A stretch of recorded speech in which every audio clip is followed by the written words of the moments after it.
Okay, we are live now. Uh, Good evening, everyone. This is Shomi, and I welcome you to today's digital discussion. This session is a part of our larger project called Forced Migration under TMYS Review March 2022 that is up and running in collaboration with Global South Colloquium, University of Victoria. Under this theme of forced migration, we are currently calling for submissions in the form of essays, stories, and poems. To know more about the project architecture and submission guidelines, please visit www.tellmeyourstory.biz. This evening, I consider myself very privileged to be in the company of our esteemed panelists. The topic of today's discussion is pandemic and prostitution, and to share their views, we have with us Dr. Sharvari Karandikar and Dr. Taha Yasseri. They are experts in this area with many years of academic and professional experience. But before engaging with them in this discussion, I would like to take the opportunity to introduce our speakers to our audience here tonight. Our first speaker tonight is Dr. Sharvari Karandikar, who began her career practicing as a social worker for sex workers and victims of sex trafficking in Mumbai, India.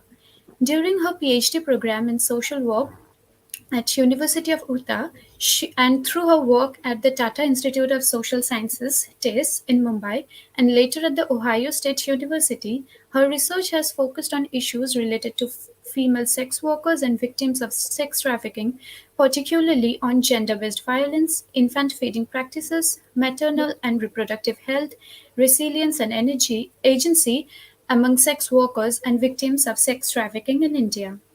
Our second speaker in today's discussion is Dr. Taha Yasseri, who is an associate professor at the School of Sociology and a Geary Fellow at the Geary Institute for Public Policy at University College Dublin, Ireland.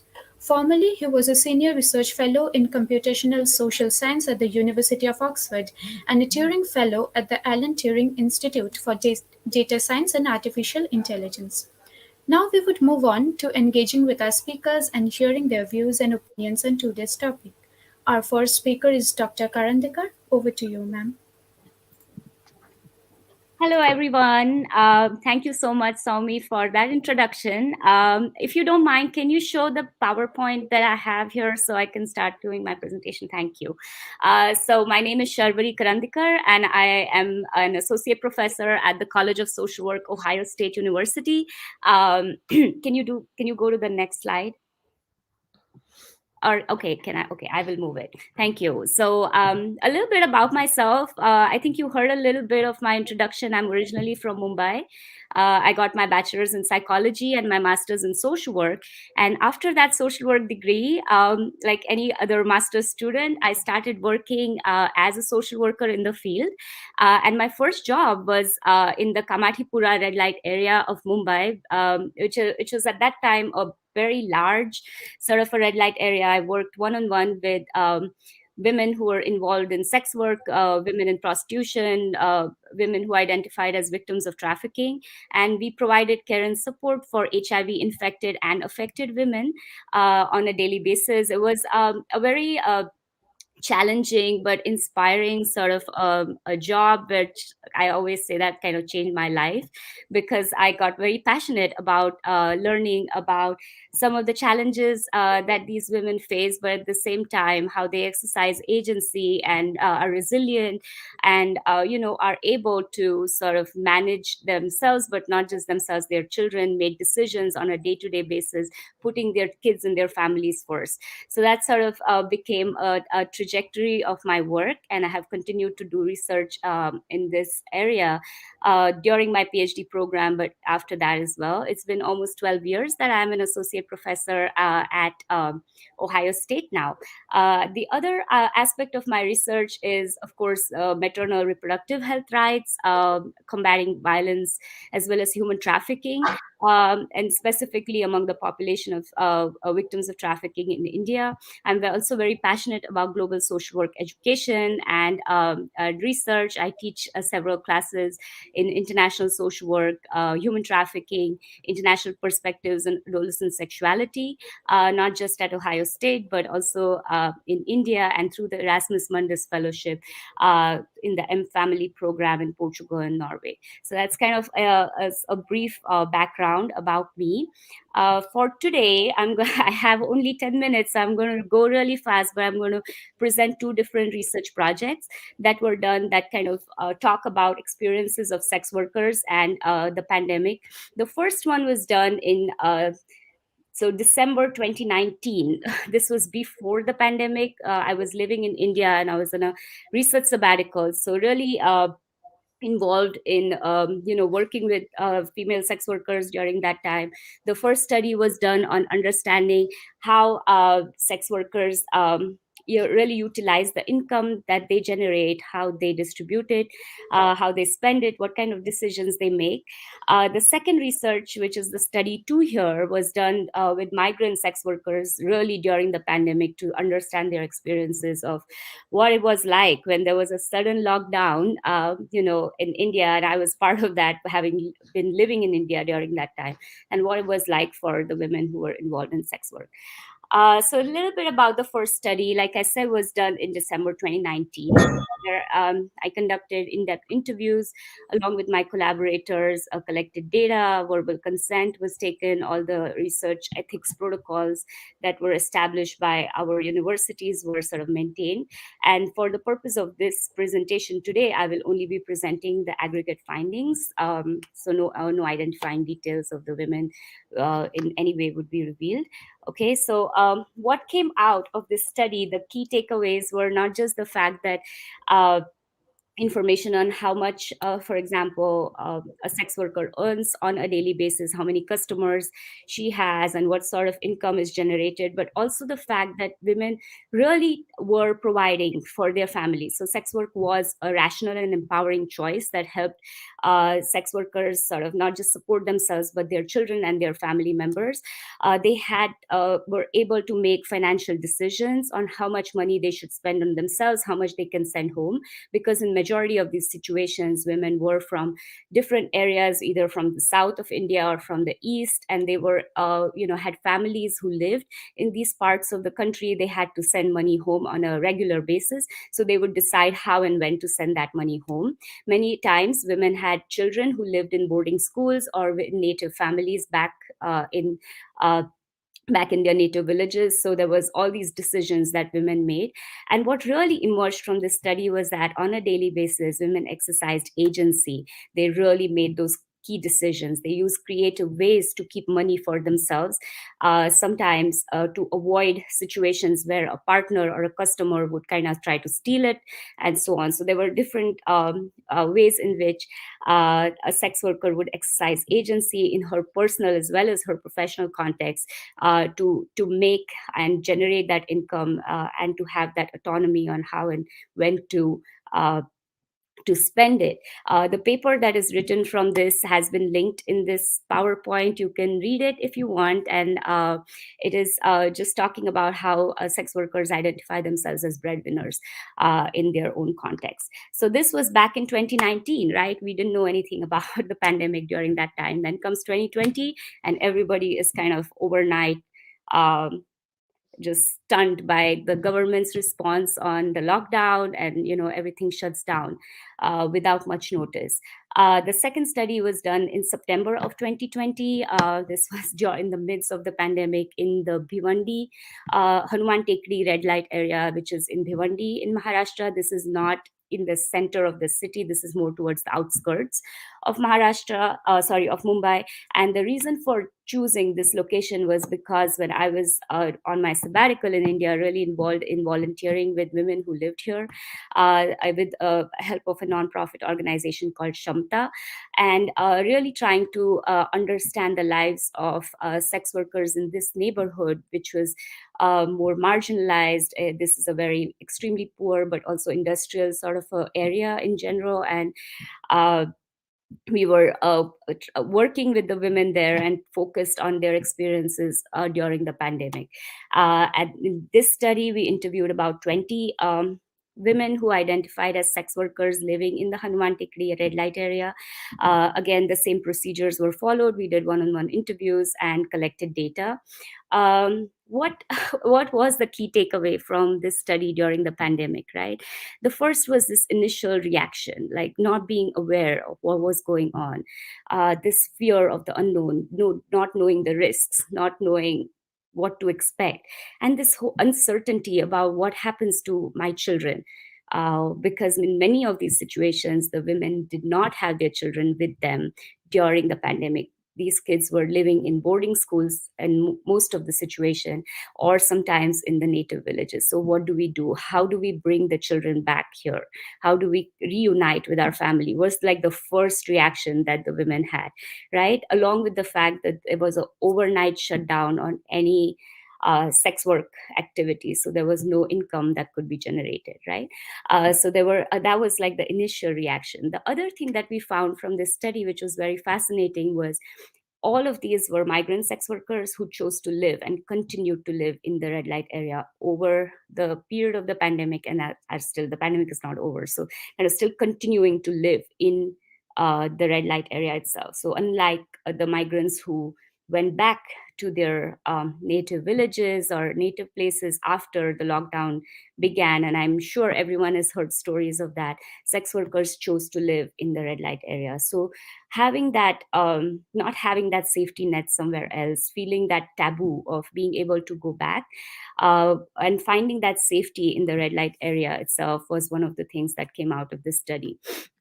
The other thing that was the other major takeaways were, of course, to do with who provided aid to sex workers during this, right? And it was the nonprofits, it was the local NGOs that stepped up and provided ration and provided aid and food supplies, right, to the families of sex workers. So that was one of the things that was talked about a lot, and a lot of dependence on this, right? Because there's not much of a saving mechanism of the income that is generated. So there was a lot of chaos in terms of how do we make that ends meet, how do we pay rent on a regular basis among this population.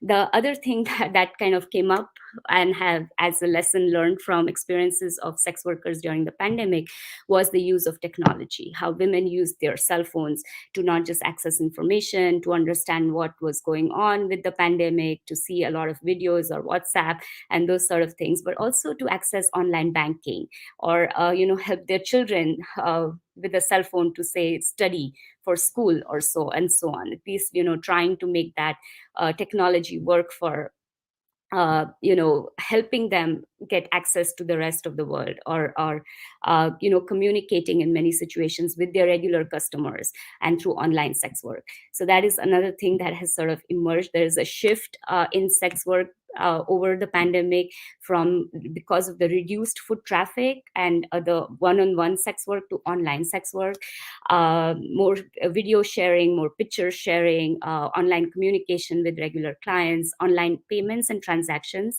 have sort of increased during the pandemic, is what emerged from this research.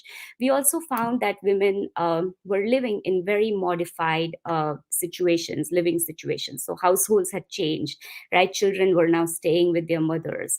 In some situations, the regular clients who were kind of partners were living with sex workers. So they were shared spaces, small spaces, and increased instances of gender-based and intimate partner violence. So these have been recorded among not just this population, but overall, and also, of course, among this population. So that's something that one needs to to understand was one of the consequences, and the negative consequence of the lockdown and the pandemic among this population. What is the future direction? We really need to understand that there is no disaster or pandemic preparedness among this population. There was no plan, no backup. There was no financial planning that sort of went in that could help, you know, make ends meet, because there was a sudden stop to all income that was generated, right? There was also we really need to focus our attention on violence prevention and interventions.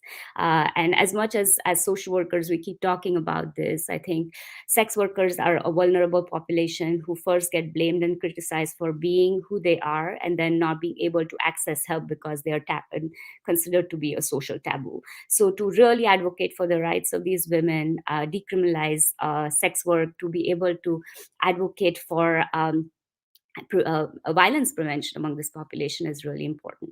I think what is also really important is to understand that sex work is online and it has its own risks and challenges. And how do we sort of understand what goes on, and how do you try to make this as safe, right? Safe for the women and the children. Advocating for the rights of the sex workers in the context of a disaster, I think, is really important. Receiving aid was not easy. It came through the nonprofit organizations, and that this population is easily forgotten as a population of people who really deserve and require help. I think that's really important to share and talk about. So that is kind of my presentation. I hope I didn't go over my time, and I'll be taking questions, I think, after our panel discussion or something, right? So thank you.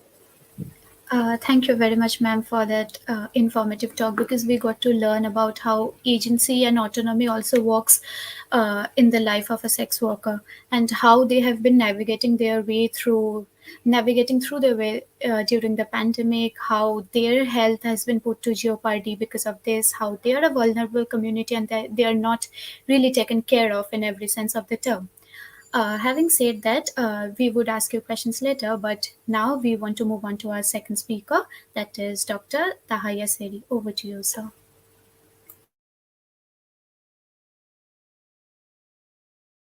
Sir, you are muted, I guess.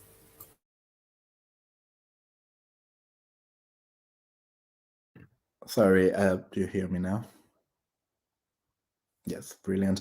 And I've been trying to share my screen. Please let me know if you do not see my screen. Otherwise, I assume that you can see my slides.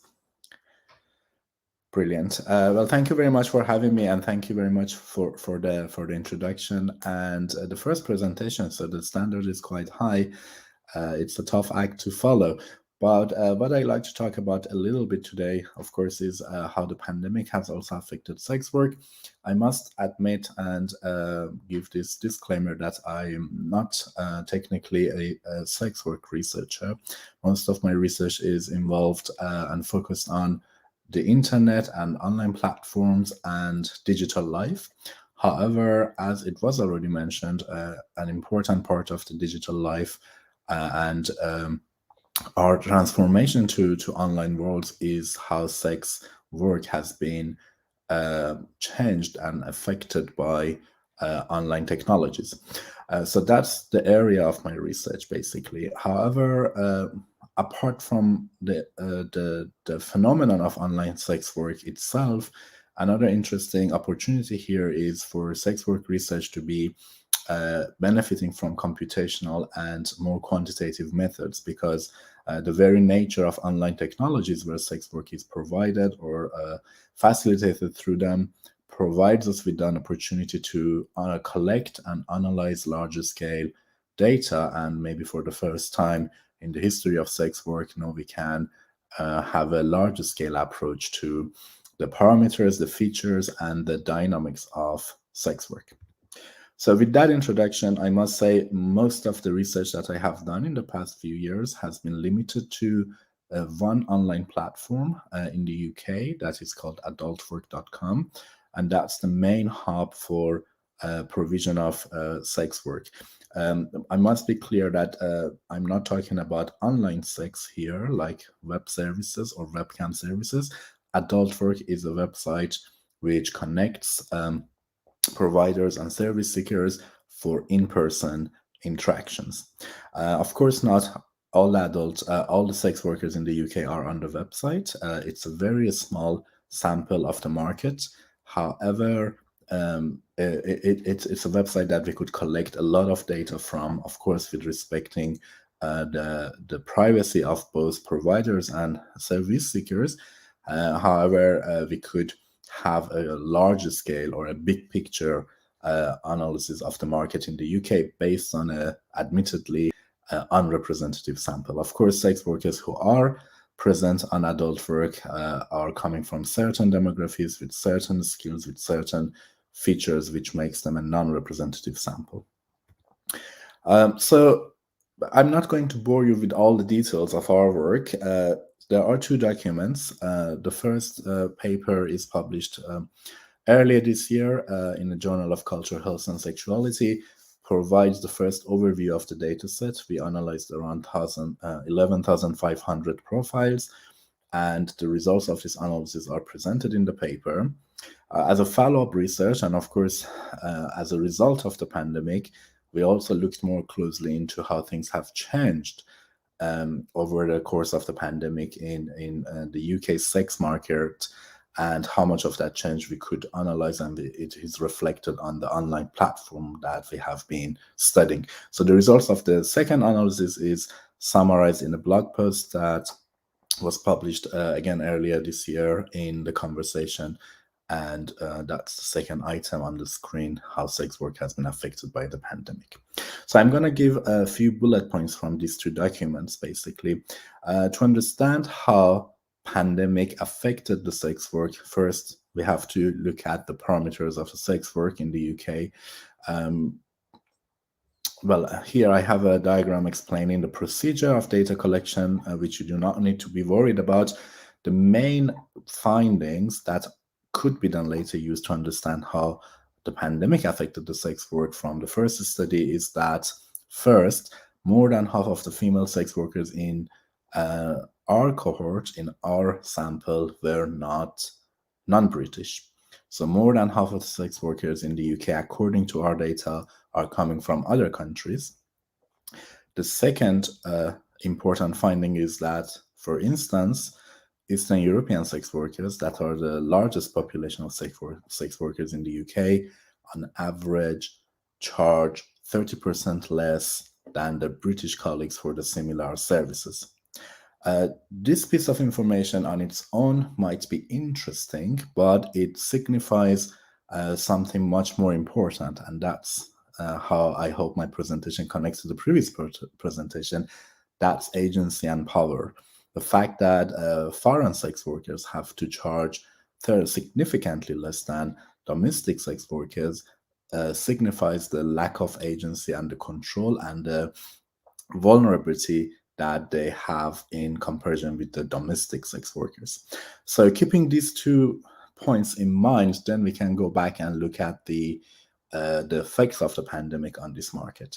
Before that, however, I must also say that in our analysis, we also looked at different services that are advertised on the website, which are summarized in these diagrams, but the range of services goes from something very standard to all the way to very high risk activities. And then when we look at the relationship between the origin of the sex worker and the services provide, we saw that foreign sex workers are the ones who also provide high risk services.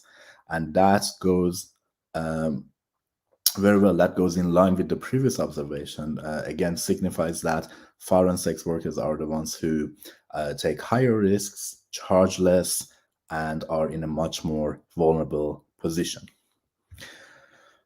All right. When it comes to the pandemic, of course, the very basic assumption that you could have in the UK, of course, there was a full lockdown, and you would assume that sex work has gone to a complete shutdown. Well, it wasn't the case, and the way that we looked at that was to, again, look at the website and the number of reviews left. On the website, we see initially in 2020, in the red, which is shown in red, there was a decline right after the introduction of the pandemic, of the lockdown, but gradually the number of reviews has started to increase. So this is number of reviews. We don't know anything about the number of transactions. However, that suggests that it's very naive to assume that sex work has gone completely to a shutdown. When we looked more into the data, what we observed was actually an increase in the number of providers. What we see here is a result primarily coming from the lack of demand, or at least the decrease in demand of sex work. So we have already a competitive market, already a market that suffers from inequality. Certain people are at more risk. And what happens is that no, there will be more providers because a lot of people lost their jobs and they find sex work as a replacement. However, because of the government restrictions and the general hesitation to use sex work services, there is less demand. That makes the market more competitive. People have to take higher risk, and that eventually puts them in a more dangerous situation. Remember, majority of sex workers are from other countries that do not benefit from government supports because they are not registered in the country. They are young, so they are the ones who receive the vaccine at the very last. They are at the end of the queue because the vaccine in the UK started to be distributed from older ages. So they are also risking their health. And again, because majority of the sex workers are traveling back and forth, many of them do not have a permanent residency in the UK, but then the borders are closed and traveling back to their home countries, not necessarily an option during the pandemic. That again adds to the risks that they have to deal with during the pandemic. Well, sorry, I hope I haven't taken too long, but I would be very happy to take your questions. Thank you very much. Thank you very much, sir, for introducing us to how sex work has shifted to the online mode and the vulnerability of sex workers in the UK, of the foreign sex workers in the UK. It was really new to know about this perspective. And so, after having addressed the issue of sex work and pandemic from two significantly different vantage points, I would like to ask you some questions. And my first question is to Dr. Karandikar. Keeping in mind the demographics of India, how have class and economic status been integral components in the surge of prostitution after the pandemic? What are your views on this? So the thing is, the pandemic is not over, right? We are still in the midst of this pandemic. There has been an increase in sex work, online sex work during over the period of the pandemic. Uh, Even though initially there was a complete drop, I think it has picked up again. There is more to see it as a difference between sex work and sex trafficking. There has been also an increase in sex trafficking since the pandemic has started. So there is that; those vulnerabilities have increased. Definitely, the more marginalized sections of the society are vulnerable to being trafficked. Also, women who make the choices of coming into sex work are also connected with the lack of options that women may have, or again, the choices that they make based on the financial situations in their homes and so on. So this is emerging sort of data in terms of the trends in increase in the surge of prostitution, like you have asked me. Uh, uh, there is still sort of, it depends on what is going on in terms of the lockdowns and the new variants and the pandemic and so on. It's just that we see a shift in sex work in terms of online activities that have increased more and more, and the ways in which sex is solicited is no longer the traditional. It was already changing a little bit before the pandemic, but it's more with the use of technology, with the use of websites, with the use of like Dr. Yasseri has had presented, with the use of websites, even in India, where sex is solicited in those ways, more than traditionally, where women were standing on the street and soliciting sex in the red light area. So those were some of the changes. I hope I answered your question. Yes, ma'am, definitely. Thank you for addressing the question. Along with that, you have also talked about the increase in gender based violence and intimate partner violence. So, could you throw some light on this, as in how this pandemic has made sex workers even more prone to gender based violence? Absolutely. So, gender based violence and intimate partner violence have increased among populations of sex workers over the pandemic as a result of the sort of the household circumstances that changed. due to lockdowns, where women were put in close contact with members of their family, with their regular clients, some of which who are sort of taken on the roles of a partner or a husband, and oftentimes a pimp. So these are really transitioning roles of a male partner in the lives of a sex worker. And now with the pandemic and the lockdown, women are living essentially with these individuals, just firsthand experiencing violence, not getting that break of being able to get out of the situation. Has increased over time. It's also domestic violence, violence, family violence, and the dynamics of living with other family members, whether it is their in-laws or whether it is other family members who are abusive, has increased. There is a definite sort of mental health consequence to this increase in violence. And those are all the topics that really need immediate attention and focus in terms of how can you mitigate this violence, how can you prevent violence and gender-based violence in the context of a lockdown and a pandemic, even outside of it, but within that context as well. Thank you, ma'am. It's really disheartening to know that how the sex workers are at the receiving end of so much oppression and violence in every form. And my third question to you is that, given the situation in India, are the state's financial and mental health resources properly accessible to sex workers post pandemic, or are they discriminated against even with regard to this accessibility?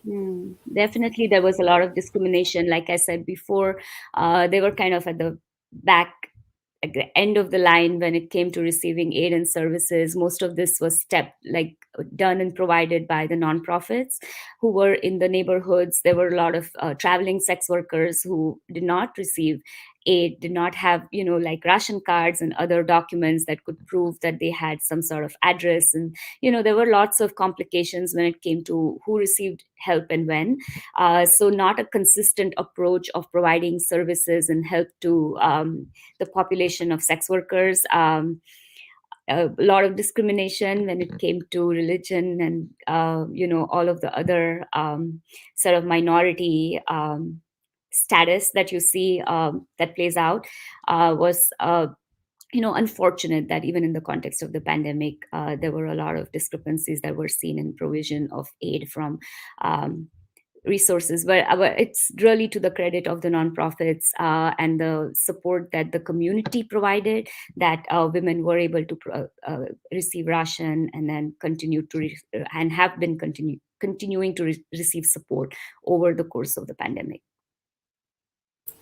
Exactly, because religion, caste, profession, so many things work as the locus of oppression and marginalization when it comes to accessibility to resources.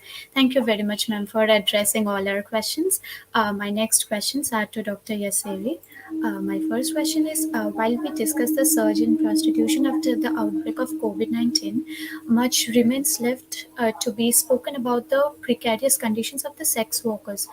So could you please talk about how this pandemic has affected the sex workers financially, how it has affected their financial and economic stability, if I may?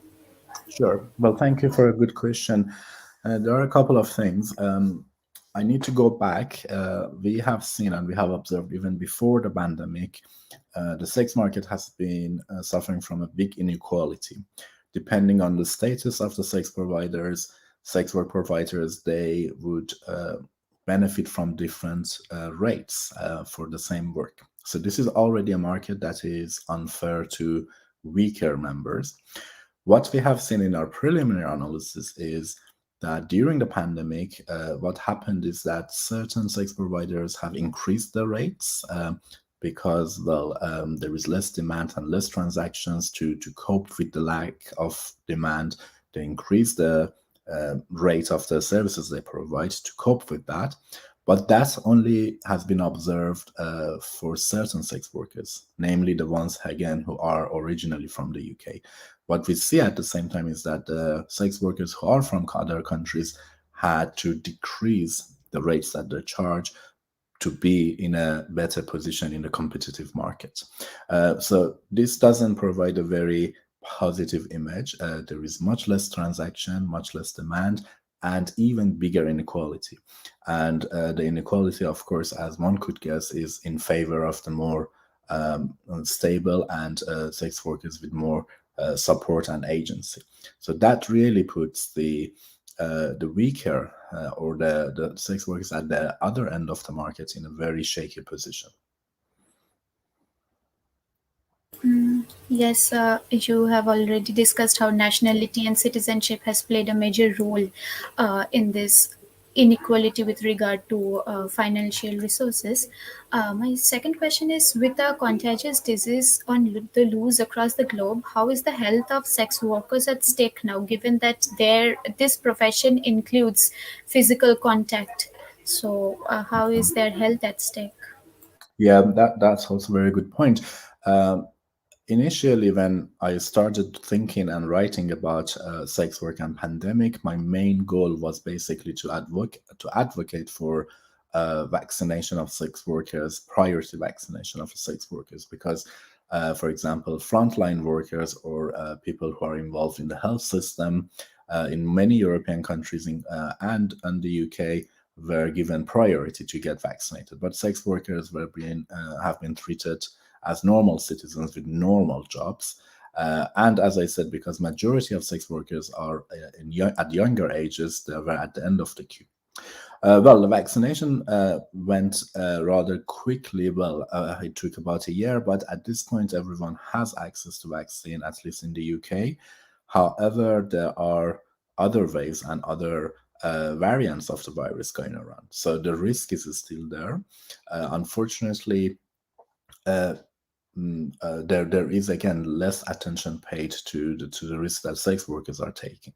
The other issue, and that is not directly related to the virus, the COVID virus, but it is a health issue, and that is something I know by interacting with the NGOs who provide sexual health services to sex workers.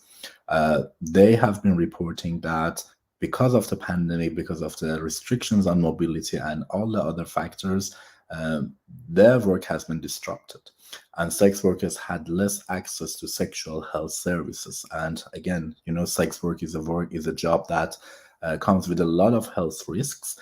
Apart from the pandemic risks itself, the secondary consequences here that other risk factors other health risk factors could be much more important now, and the lack of access to the support that sex workers would usually receive.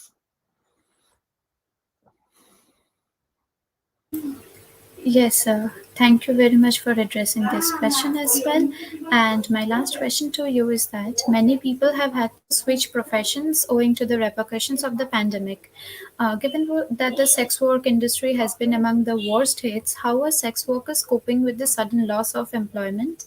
Along with that, how difficult do you think is it for sex workers to pursue other professional choices? Well, there are quite a few changes here again. First of all, the restrictions on providing sex work, and that's the first thing coming to mind. The second point is more people joining the market because they have lost their jobs otherwise. So these two are, as we discussed earlier, are making the market very competitive and very difficult to look at it as a sustainable source of income for sex workers. There has been mentions of the shift to the online sex work, like webcam services and so on.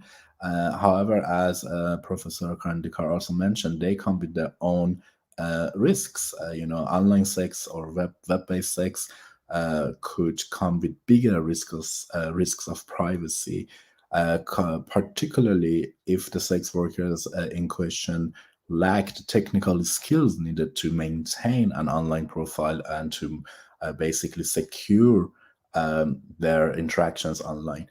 So that, again, thinking about inequality would add to this inequality so much so that, in a way that sex workers with better support, better knowledge coming from a stronger background, education, and so on, might be able to shift towards online sex work.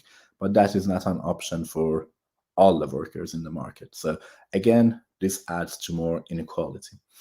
Back to your final question, that how easy it is for sex workers going back to other professions and other jobs. Globally, the unemployment in all the sectors have been growing. So, and then it's very difficult for me to imagine that in an already unstable job market, then we have additional workers who want to switch jobs from something that is in many countries not recognized as a job, is not protected by law. It is very difficult for me to imagine that transition. Back to the UK, and in the case of the Europe, as I mentioned earlier, many of the sex workers do not have the permission to formally or to legally work in the UK. So sex work has been an option for them just because, you know, it's a sort of protected by its privacy, or by the fact that it's a private sort of private activity. So many of those sex workers, if they leave the market, they either have to go back to their own country where they can legally work, and that of course comes with its own issues. They always had a good reason to choose this profession and to move to another country to be active in that market. So again, I'm sorry, the picture I'm drawing is very grim, and all my answers to all of your questions are negative, but I think that's the reality, and that's the sad news at the moment. I mean, pandemic has been a terrible thing for many people, for many professions. Very few people, if any, benefited from this problem. But I think sex workers particularly have been among those who suffered the most, not only because they lost their market, because there is more competition, they have to take bigger risks, they don't have many other substitution, they lost their access to the normal services that they could seek from NGOs and social work organizations. So I appreciate this meeting, and I appreciate everyone's work, particularly Professor Karandikar and her colleagues who are advocating for protection and support for sex workers. Yes, definitely. Given that how sex work still remains as unrecognized labor in many countries, including in India, it's even more difficult for sex workers to pursue any profession or to access states' resources or look for financial stability in some way or the other. Thank you very much for addressing all our questions. And with this, we bring today's session to an end. Thank you very much, panelists, once again for being here with us and giving us your valuable time. We could discuss how the pandemic has jeopardized the lives of sex workers, leaving them at a complete dead end, and we don't know if the situation is going to take a better shape in any time in the near future. In fact, it was a very enriching and interesting session, given that we got to learn about a lot of new things, be that about Dr. Karandikar's experience with through these projects, or how you addressed this issue from a typical economic perspective. Thank you very much for this, and drawing this session to a close here. Good night, panelists. Good night, everyone. Bye. Thank you. Thank you very much. Thank you. Bye. Thank you.